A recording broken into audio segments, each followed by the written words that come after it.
7월 17일 수요 예배를 시작하도록 하겠습니다. 땅과 거기에 충만한 것과 세계와 그 가운데 사는 자들은 다 여호와의 것이로다. 여호와께서 그 터를 바다 위에 세우시며 강물 위에 건설하셨도다. 여호와의 산에 오를 자가 누구며 그의 거룩한 곳에 설 자가 누구인가? 곧 손이 깨끗하며 마음이 청결하며 뜻을 허탄한 데 두지 아니하며 거짓 맹세하지 아니하는 자로다. 그는 여호와께 복을 받고 구원의 하나님께 의를 얻으리니 이는 여호와를 찾는 족속이요 야곱의 하나님의 얼굴을 구하는 자로다. 아멘. 저희들을 창세전에 택정하시고 여기까지 인도해 주신 주님 감사를 드립니다. 오늘 예배 가운데 임재하여 주시고 이 예배가 신령과 진정으로 드려지는 예배가 되게 하여 주시옵소서.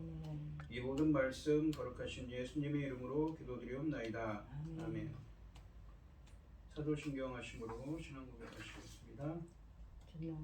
전능하사 천지를 만드신 하나님 아버지를 내가 믿사오며 그 외아들 우리 주 예수 그리스도를 믿사오니 이는 성령으로 잉태하사 동정녀 마리아에게 나시고 본디오 빌라도에게 고난을 받으사 십자가에 못 박혀 죽으시고 장사한 지 사흘 만에 죽은 자 가운데서 다시 살아나시며 하늘에 오르사 전능하신 하나님 우편에 앉아 계시다가 저리로서 산자와 죽은 자를 심판하러 오시리라. 성령을 믿사오며 거룩한 공예와 성도가 서로 교통하는 것과 죄를 사하여 주시는 것과 몸이 다시 사는 것과 영원히 사는 것을 믿사옵나이다. 아멘. 찬송가 433장입니다. 귀하신 주여 날 붙드사 주께로 날마다 더 가까이 저 하늘 나라 올라가 구주의 품 안에 늘 안기어 영생의 복 받기 원합니다. 봉헌할 물건 나 없어도 날마다 주께로 더 가까이 내 죄를 주께 다 고하니 주님의 보혈로 날 씻으사 눈보다 더 희게 하옵소서. 타락한 마귀 날 꾀어도 주 예수 앞으로 더 가까이 이 세상 속한 그 허영심 또 추한 생각을 다 버리니 정결한 마음 내게 내주소서.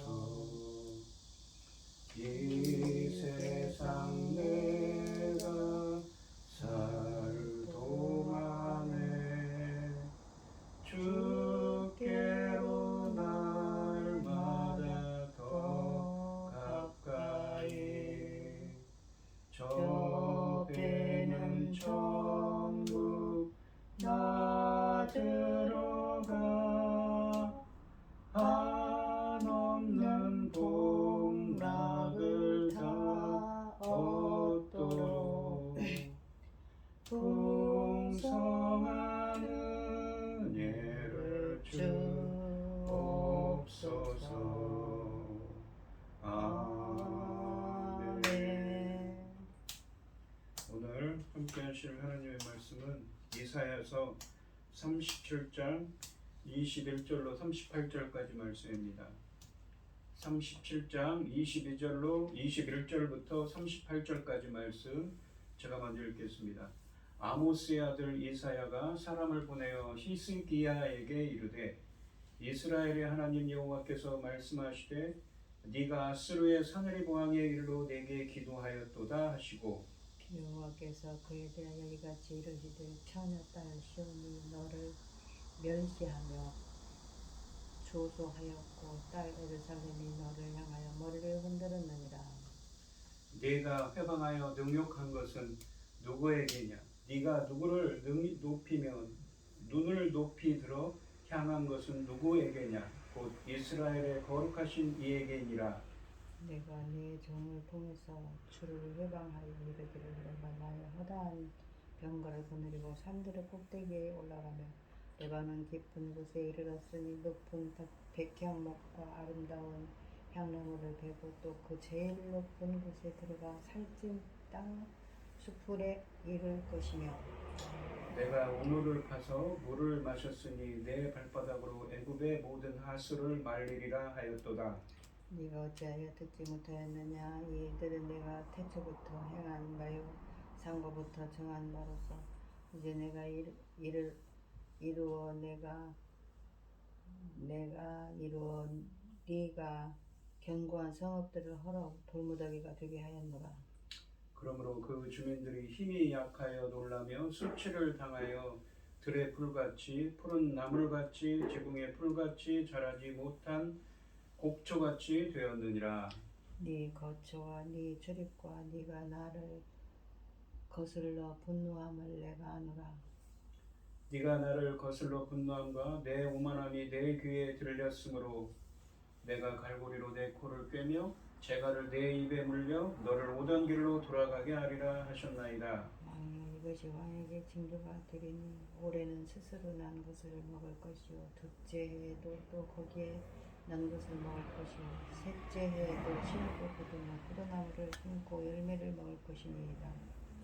유다 족속 중에 피하여 남은 자는 다시 아래로 뿌리를 받고 위로 열매를 맺으리니 이는 남은 자가 예루살렘에서 나오며 피하는 자가 시온에서 나올 것이니라. 만군의 여호와여 열심히 이를 이루시리이다.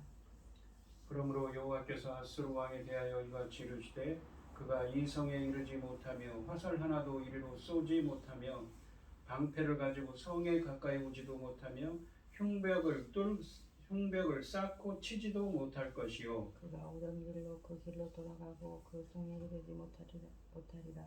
나 여호와의 말이니라. 대저 내가 나를 위하여 내 종 다윗을 위하여 이 성을 보호하며 구원하리라 하셨나이다 하니라. 여호와의 사자가 나가서 아수르 진중에 18만 5천인을 쳤으므로 아침에 일찍 일어나 본즉 시체뿐이라.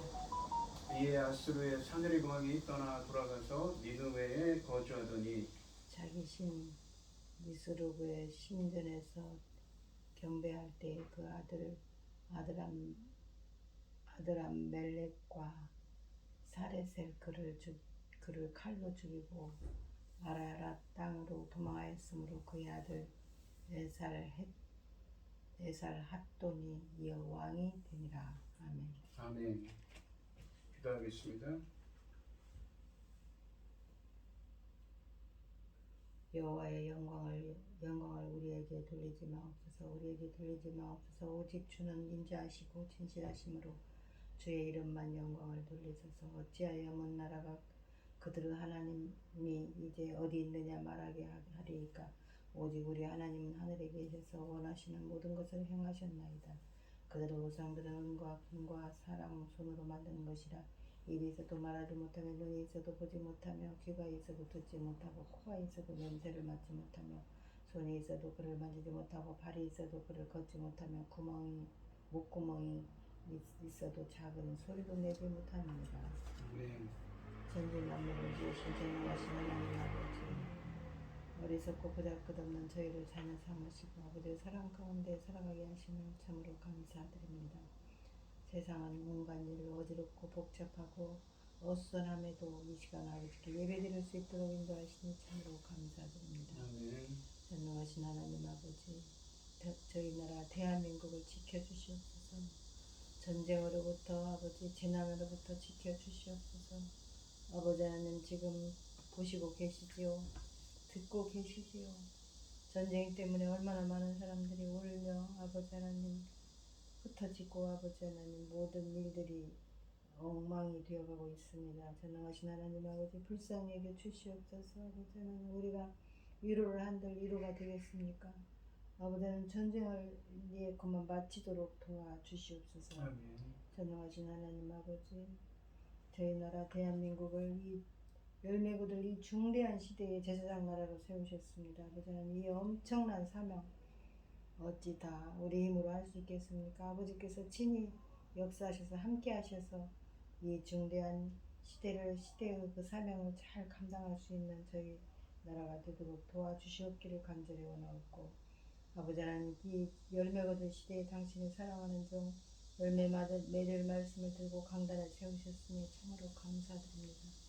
이 열매 거둘 말씀으로 말미암아 아버지 기뻐 받으시오. 아버지께서 심히 기뻐 받으시 열매들이 넉넉히 나올 수 있기를 간절히 소원하옵고 이 모든 말씀 엉망 죄악 가운데서 우리를 구원하여 주신 예수 그리스도 이름으로 기도드리옵나이다. 아멘.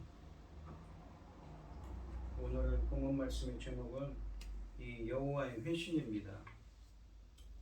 이 본문 말씀은 이 히스기야의 기도를 들으신 하나님이 선지자 이사야를 통해 말씀을 주셨습니다.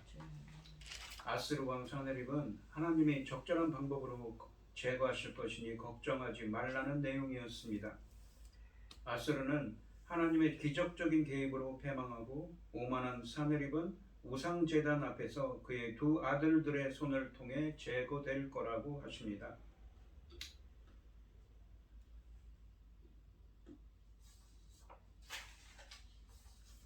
21절 말씀을 보시면 아모스의 아들 이사야가 사람을 보내어 히스기야에게 이르되 이스라엘의 하나님 여호와께서 말씀하시되 내가 아스르의 사네립 왕의 일로 내게 기도하였도다 하시고 라고 되어 있습니다. 여호와께서는 히스기야가 드린 기도에 대한 응답을 이사야 선지자를 통해 주신다고 하십니다. 이 22절 말씀을 보시면 여호와께서 그에 대하여 이같이 이르시되 처녀딸 시온이 너를 멸시하며 조소하였고 딸 예루살렘이 너를 향하여 머리를 흔들었느니라 라고 하십니다. 처녀딸 시온은 예루살렘을 의인화하여 표현한 말입니다. 지금 지난 시간에도 말씀드렸지만 지금 이스라엘의 상황이 어떻습니까? 아스르의 사네립이 대군을 이끌고 쳐들어와서 예루살렘 한 곳만 남았습니다. 다른 성읍들은 다 이스라엘의 남유다의 모든 성읍들이 정복을 당했지요. 그렇게 포위된 상태입니다. 처녀딸 시온은 예루살렘을 의인화해서 표현한 말인데 주님이 의인화한 이유는 예루살렘이 비록 연약한 처녀와 같을지라도 아스르를 대항할 힘이 있음을 역설적으로 강조하기 위함입니다. 머리를 흔든다라는 표현은 비웃음과 멸시를 나타내는 행위입니다. 그래서 이 구절은 아스르의 패퇴를 상징하는데 힘이 없고 연약한 유다가 아스르의 패퇴를 보게 되며 그들의 실패를 조롱하게 될 것을 의미하고 있습니다. 23절 말씀해 보시면 네가 회방한다는 것은 모독한다는 말입니다. 누구를? 하나님이. 능욕한 것은 누구에게냐? 네가 소리를 높이며 눈을 높이 들어 향한 것은 누구에게냐? 곧 이스라엘의 거룩한 이에게니라 라고 하십니다. 회방하다라는 말은 비난하다, 모욕하다를 의미합니다. 아스르의 오만한 침략과 랍사게와 사네립의 방자한 말은 곧 만군의 주 여호와를 능욕한 사건이었습니다. 이 앞장에 있는 36장 5절과 7절과 18절 등에 언급되어 있듯이 그들은 여호와를 일종의 우상으로만 인식하였으며 하나님의 백성들도 정복할 수 있을 것으로 확신했습니다. 이러한 말을 오만한 자세로 큰 소리로 외친 것은 결국 여호와께 도전장을 내어놓은 것과 다름이 없었습니다. 여호와께서는 히스기야의 기도에 대해 이 아스르를 징벌하시겠다고 응답을 주셨는데 그 징벌의 첫 번째 목적은 바로 여호와의 명예 회복이었습니다. 24절과 25절에 보시면 네가 내 종을 통하여, 너라는 건 누굽니까? 아스르의 사네립 왕이죠. 너의 종은 누굽니까? 랍사게입니다. 내 주를 해방하며 우리 하나님을 모독하며 이르기를 내가 나의 허다한 병거를 거느리고 병거는 전차입니다.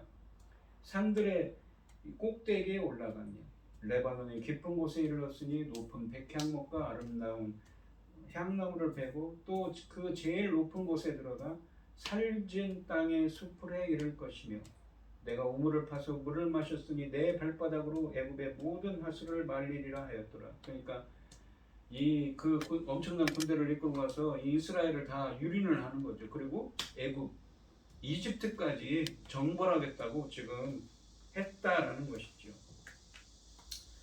네가 그러니까 사네립이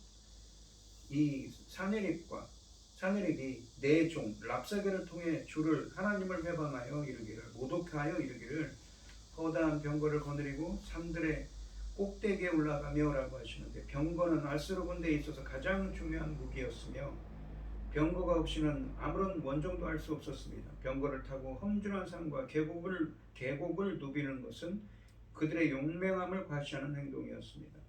레바논의 깊은 곳에 이르렀으니 높은 백향목과 아름다운 향나무를 베는다고 하시는데 고대 전쟁에 있어서 상대편 국가의 나무를 베는 행위는 상대에게 공포심을 주는 행위인 동시에 그 나무들을 자기들의 나라로 가져가서 건축자재로 쓰기 위한 두 가지 목적이 있습니다.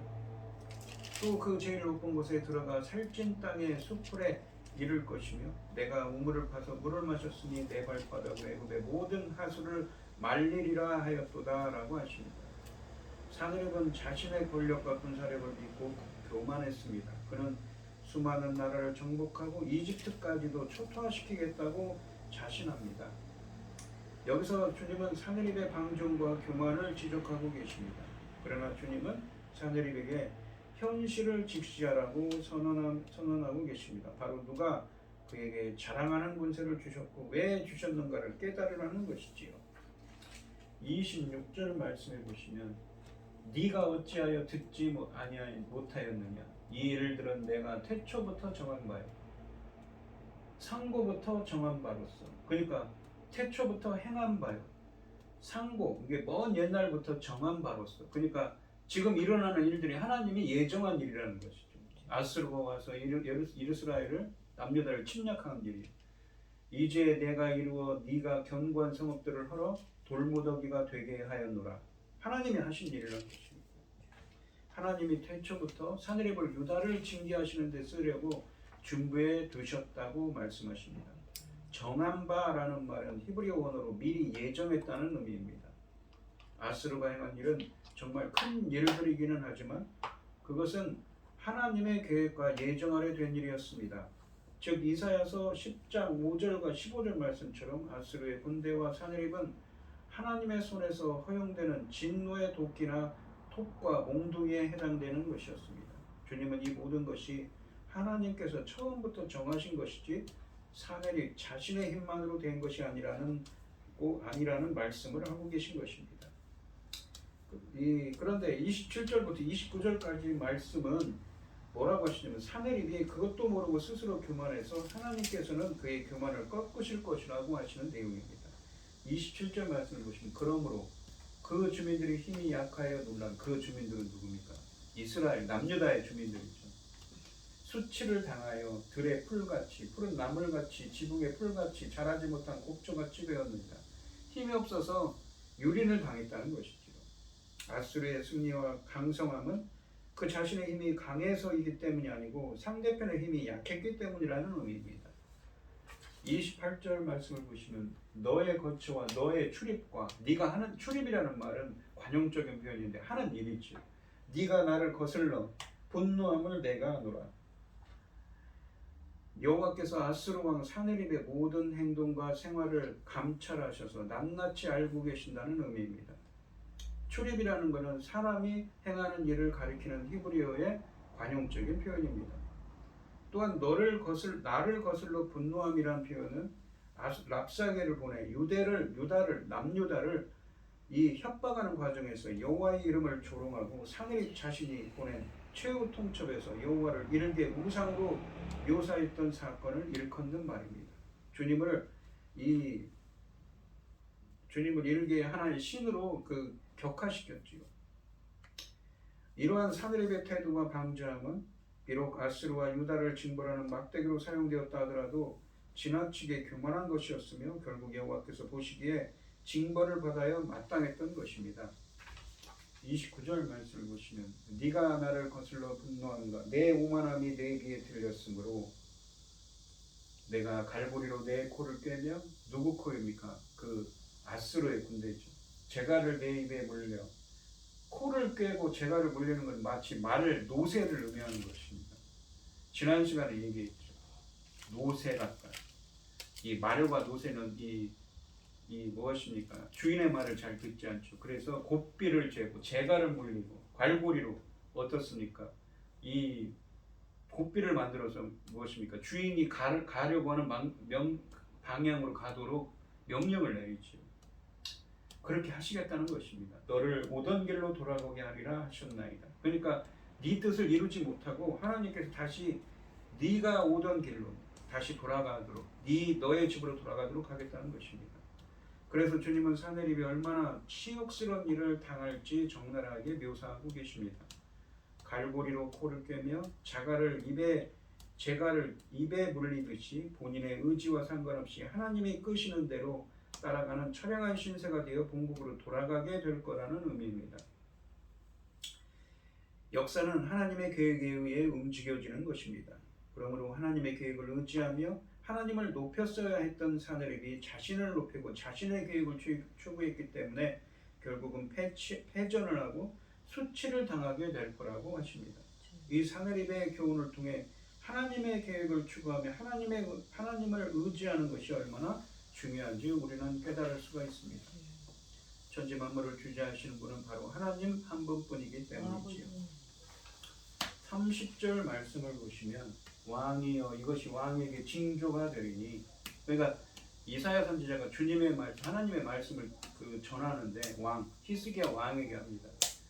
이 징조가 될 일이 있습니다. 올해는 스스로 난 것을 먹을 것이요, 둘째 해에는 또 거기에서 난 것을 먹을 것이요, 셋째 해에는 심고 거둠에 포도나무를 심고 그 열매를 먹을 것이니이다 라고 징조의 말씀을 줍니다.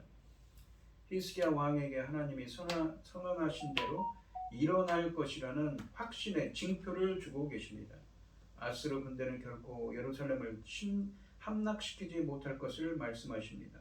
전쟁으로 황폐해진 땅, 이 밭에서는 소출이 없어 야생 식물을 먹게 되지만 평화가 정착되어서 3년째 되는 날에는 농사를 지어서 거둔 곡식으로 먹을 수 있게 될 거라고 하십니다. 아스르인으로 인한 위험이 끝나고 나라가 회복되는데 3년 만에 정상적인 상태가 되어 땅의 소출을 먹을 수 있다는 말씀입니다. 주님은 유다의 회복을 식량의 확보로 묘사하고 계십니다. 오랜 기간 동안의 아스르의 포위 공격은 반드시 극심한 식량난을 초래하게 될 것이 분명했습니다. 그런데 가장 시급한 식량 문제의 해결을 제시함으로써 유다가 받는 여호와의 끊임없는 은혜를 나타내고 있습니다. 유다는 결코 끌려가지 않을 것이며 해마다 이 땅의 소산을 먹을 것이고, 이러한 일이 일어나면 여호와께서 진실을 말씀하셨음을 그들이 알게 될 것이라는 징표를 주셨습니다. 31절 말씀을 보시면 유다 족속 중에 피하여 남은 자는 다시 아래로 뿌리를 받고 위로 열매를 맺으리니, 남은 자가 있습니다. 유다 백성 중에 피하여 탈출하다는 말입니다. 피하다는 말. 남은 자는 다시 이 땅에 심겨져 뿌리를 내리고 열매를 맺을 것이라고 하십니다. 회복된 시온에 거하는 남은 자들은 자신들의 공로가 아닌 하나님의 은혜로 구원받았음을 깨닫고 하나님께 감사하고 하나님을 더욱 의지하게 될 것이며, 하나님이 원하는 공의와 정의의 열매를 맺게 될 것입니다. 이 32절 말씀을 보시면 이는 남은 자가 예루살렘에서 나오며 피하는 자가 시온산에서 나올 것입니다. 그러니까 만군의 여호와의 열심히 이를 이루시리이다. 열심이라는 건 열정입니다. 열심이란 말은 두 가지 의미가 있습니다. 긍정적인 의미와 부정적인 의미죠. 긍정적인 의미는 열정입니다. 부정적인 의미는 무엇입니까? 시기, 질투를 의미하지요. 피하는 자라는 여기서 말씀은 히브리 원문으로 탈출하는 자, 구조된 자를 의미합니다. 이스라엘의 남은 자는 붓을 받은 자, 즉 유다의 남은 자는 하나님의 구원을 받은 자라는 의미입니다. 이들이 예루살렘과 시온에서 나올 것이라는 말씀은 여태껏 포위 상태에 있다가 자유롭게 될 것을 강조하는 표현입니다. 또한 이러한 구원이 여호와의 열심으로 이루어질 것이라고 하시는데, 여호와의 열심은 자신의 백성을 보호하시는 하나님의 사랑과 열정을 가리키는 말입니다. 아수르의 퇴각과 함께 시작되는 남유다의 회복이 하나님이 주도하시는 일이기 때문에 보증해도 될 만큼 틀림없고 정확하게 성취될 것이라는 약속입니다. 열심을 품고 유다를 회복하신다고 하십니다. 그 회복은 점진적으로 이루어지고 3년 후에야 온전히 회복될 것입니다. 첫 두 해에는 들에서 난 것을 먹고 생명을 보존하게 될 것인데, 유다는 그것을 온전한 회복의 징표로 삼고 어떤 위협과 미혹에도 흔들리지 않아야 합니다. 그것이 하나님의 열심에 답하는 그들의 언약적인 모습입니다. 주님은 우리들을 향한 계획도 똑같은 열정으로 이루실 것입니다. 그래서 끝까지 하나님만 우리는 붙들어야 되는 것이지요. 33절과 34절 말씀을 보시면, 그러므로 여호와께서 아수르 왕에 대하여 이같이 이르시되 그가 이 성에 이르지 못하며 화살 하나도 이르러 쏘지 못하며 방패를 가지고 성에 가까이 오지도 못하며 흉벽을 쌓고 치지도 못할 것이고, 가까이 오지도 못할 것이고, 이 성도 제대로 공격도 못한다고 하십니다. 34절 말씀 보시면, 그가 오던 길 곧 그 길로 돌아가고 이 성에 이르지 못하리라, 다 여호와의 말이니라 라고 하십니다. 그러니까 이 히스기야 왕이 보낸 그 기도에 대한 응답을 주시는데, 아수르 군대는 무엇입니까? 패퇴할 거라고, 그들의 뜻을 이루지 못할 것이라고 하는 말씀입니다. 하나님이 시온을 보호하신다면 사내립은 결코 예루살렘에 입성하지 못하고 돌아가게 될 것이라고 말씀하십니다. 본문은 아수르 군대의 공격 형태를 잘 묘사합니다. 여호와께서는 예사야를 통해 아수르는 이런 공격을 시도하지도 못하게 되리라고 약속하셨습니다. 35절 말씀해 보시면, 대저 내가 나를 위하여 내 종 다윗을 위하여, 그러니까 하나님 자신을 위하여, 그리고 다윗을 위하여, 그러니까 다윗 언약이죠. 다윗에게 했던 언약이 있습니다. 이 성을 보호하며, 그러니까 하나님의 영광을 위하여, 그리고 명예를 위하여, 그리고 다윗에게 했던 약속을 위해서 이 성을 보호하며 예루살렘을 보호하며 구원하리라 하셨나이다 아니라. 하나님이 예루살렘과 히스기야를 구원한 이유는 첫째, 하나님이 자신의 명예를 위해서이며, 둘째, 다윗을 위해 그들을 구원하실 것을 선언하고 계십니다. 하나님께서 이 사무엘하 17장 16절 말씀처럼 다윗의 후손을 영원히 보좌에 앉게 하겠다고 하신 다윗과의 약속을 지키겠다는 의미입니다. 역사적으로 주전 586년에 바벨론에 의해 다윗 왕권이 무너지고 다윗 언약이 파괴되었기에 다윗을 위해 시온을 보호하신다는 하나님의 약속은 약간 이상하게 들립니다. 하지만 하나님의 메시아이신 예수님을 통해 이상적인 다윗을 세우시고 시온을 궁극적으로 회복하실 것이기 때문에 하나님의 약속은 틀리지 않습니다. 다윗은 이미 죽은 지 오래지만 아직도 이렇게 영향력을 미치고 있는 것입니다. 이 히스기야 왕의 그 아버지인 아하스 왕 시대에 구원을 베푸신 것이 다윗과의 언약 때문이었던 것처럼, 이번에도 다윗 때문에 구원을 베푸신다는 하나님의 말씀이 우리에게 시사하는 것은, 다윗 한 사람과 하신 약속을 이렇게 많은 세월이 흘러도 잊지 않고 기억하시는 하나님의 은혜가 얼마나 놀라운가 하는 것입니다. 우리도 각자 하나님께 받은 약속이 있다면 적절한 때가 되면 하나님은 그 약속들을 반드시 이루실 것을 우리 본문 말씀을 통해 알 수가 있습니다. 하나님의 약속을 굳게 붙잡는 믿음의 사람들이 되시기를 바랍니다. 36절 말씀을 보시면, 그래서 여호와의 사자가 나가서, 그래서 이제 응답을 주셨는데 이렇게 된다고 했는데 정말 일이 이루어집니다. 여호와의 사자가, 하나님의 사자를 보내셔가지고 아수르 진중에서 18만 5천 인을 쳤으므로 아침에 일찍 일어나 본즉 시체뿐이라. 그러니까 하룻밤에 18만 5천 명을 죽여버렸어요. 그 하나님의 사자가 와서 말입니다. 주님은 이사야 선지자를 통해 아주 짧게 그 후의 일을 말씀하십니다. 선지자가 하나님의 말씀을 선포한 후 하나님의 초자연적인 역사하심으로 여호와의 사자가 나아가 아수르의 진중을 쳤습니다. 급히 퍼지는 전염병일 수도 있고 전쟁일 수도 있습니다. 한 가지 확실한 것은 18만 5천 명에 달하는 많은 아수르 사람이 하룻밤새에 죽었다는 것입니다. 37절과 38절에 보시면 이에 아수르의 사내립 왕이 떠나 돌아가서 니느웨에 거주하더니 자기 신 니스르게 신전에서 경배할 때 그의 아들 아드람멜렉과 사레셀이 그를 칼로 죽이고 아라랏 땅으로 도망하였으므로 그의 아들 에살핫돈이 이어 왕이 되니라. 그러니까 이 아수르의 왕이 사네립 왕이 그 후에 돌아갈 수밖에 없죠. 군사들이 다 죽었으니까요. 돌아갔는데 거기서 그 자기 아들한테 암살을 당합니다. 사네립은 어쩔 수 없이 그곳을 떠나 니느웨로 돌아갔습니다. 그런데 그가 자신의 신 니스르게 신전에서 경배할 때 그의 아들 아드람멜렉과 사라셀이 그를 칼로 죽이고 도망하는 일이 발생했습니다.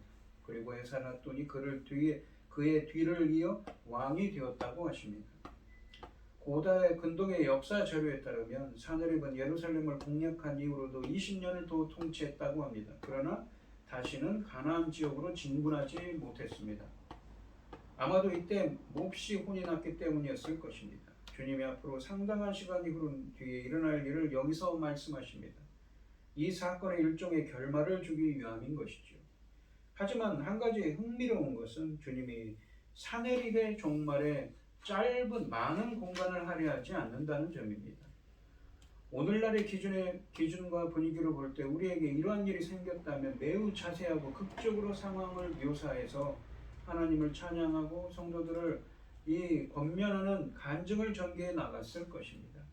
그런데 주님이 이렇게 간단히 그의 죽음에 대해 요약하는 것은 참으로 당연한 일이 일어난 것에 대해 뭐 그리 특별할 게 있느냐는 자세를 취하고 있는 것입니다. 즉 하나님의 예언이 성취되는 것은 지극히 당연하기 때문에 더 이상 말이 필요 없다는 것이죠. 하나님의 진노를 산 자를 위한 도피성은 존재하지 않습니다.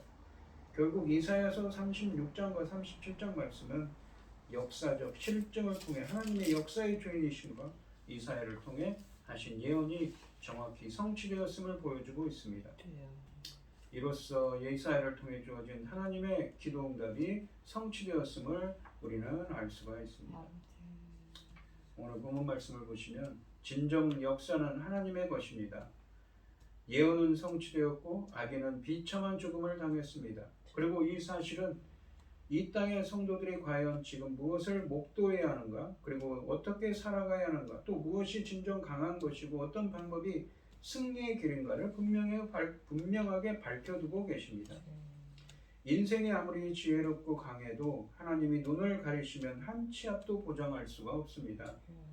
사네립은 그의 원대한 계획과 달리 예루살렘을 향해 화살 한 번 쏘지 못하고 성벽 근처에도 이르지 못했습니다. 그가 자랑하던 막강한 군대는 대부분 여호와의 칼에 쓰러졌고 그는 막대한 병력을 잃은 채 고국으로 돌아가 비참한 죽음을 맞이했습니다. 위대한 제국의 왕도 한 줌뿐인 인생이며 한낱 사람일 뿐입니다. 사람이 아무리 계획을 치밀하게 한다 하더라도 그들은 한 뼘도 하나님의 계획에서 벗어날 수는 없습니다. 오늘 이 시간 우리 성도님들도 우리를 향한 하나님의 계획과 열심을 신뢰하고 그 사랑에 합당하게 살아가는 여러분들이 되시기를 바랍니다. 기도하겠습니다. 하나님 아버지 감사합니다. 히스기야 왕이 성전에 나아가 간절히 주님께 겸손하게 기도할 때 그 응답을 이사야 선지자를 통해 주었습니다. 지금 예루살렘을 둘러싼 그 엄청난 수의 아수르의 군대들은 그 뜻을 이루지 못하고 패배하여서 돌아갈 거라고 하셨습니다. 그리고 그 말씀이 이루어져서 하룻밤에 18만 5천 명을 여호와의 사자를 보내셔서 치심으로 그들이 18만 5천 명의 하룻밤새 죽음을 당하고 그들은 돌아갈 수밖에 없었으며 아수르의 사네립 왕은 아들에게 살해를 당하는 비참한 처지에 놓이게 되었습니다. 역사의 주인이신 주님께서 모든 것을 관장하시고 주님 뜻대로 운행하십니다. 주여. 저희들을 향한 계획도 주님께서 예정하신 대로 주여. 이루어질 것입니다. 아멘.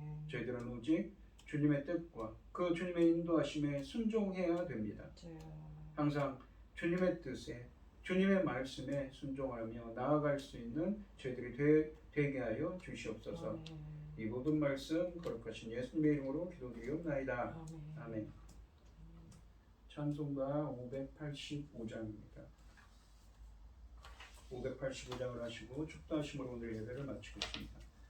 내 주는 강한 성이요 방패와 병기 되시니 그 난란에서 우리를 구하여 내시리로다. 예번수 마귀는 이때도 힘을 써 모략과 권세로 무기를 삼으니 천하에 누가 당하랴. 내 힘만 의지할 때는 피할 수밖에 없도다. 힘 있는 장수 나와서 날 대신하여 싸우네. 이 장수 누군가 주 예수 그리스도 만군의 주로다. 당할 자 누구야 반드시 이기리로다. 이 땅에 마귀들 끌어 우리를 삼키려 하나. 겁내지 말고 섰거라. 진리로 이기리로다. 친척과 재물과 명예와 생명을 다 빼앗긴데도 진리는 살아서 그 나라 영원하리라. 아멘. 이제는 주 예수 그리스도의 은혜와 아버지 하나님의 극진하신 사랑과 성령의 교통하심이 성도들 머리 위에 이제로부터 영원히 함께 있을지어다. 아멘. 아멘. 약속하신 말씀